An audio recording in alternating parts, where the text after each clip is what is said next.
सरगोधा में सर्दियों की सौगात गाजर और माश की दाल का देसी घी में बना हलवा और सब्ज चाय लोगों को बहुत मरगूब है, जो मौसम की शिद्दत कम करने में मुआवन साबित होता है और इंसानी सेहत के लिए भी बहुत मुफीद है, जिसे खाने के लिए दूर दराज से लोग खींचे चले आते हैं। इस हवाले से मजीद जानते हैं सैयद अशर नवी से। जी अशर, तफसीलात से आगाह कीजिएगा। की शिद्दत बढ़ते ही अपने आप को इस सर्दी से महफूज रखने के लिए सरगोधा के शहरी जहां मछली और ड्राई फ्रूट का इस्तेमाल कर रहे हैं, वहीं पे सरगोधा की मशहूर सौगात गाजर का हलवा और दाल माश का हलवा जो देसी घी में तैयार किया जाता है बहुत मरगूब है। इसके साथ सब्ज़ चाय का तो लुत्फ़ ही अलग है।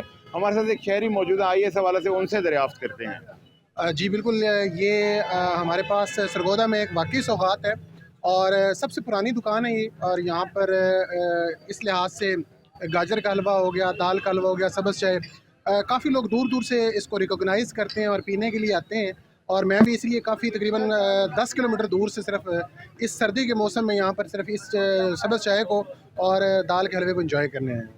जी, आपने इनके भाई की बात को सुना कि इनका कहना था कि सिर्फ उर्दू बाज़ार में वाक़या ये कदीमी दुकान जो क़याम पाकिस्तान से पहले की मौजूद है, अपने मुनफरिद जायके की वजह से लोगों को दूर दराज से खींच लाती है और लोग यहाँ गाजर और दाल के हलवे के साथ सब्ज़ चाय का लुत्फ़ उठाते हैं। जी।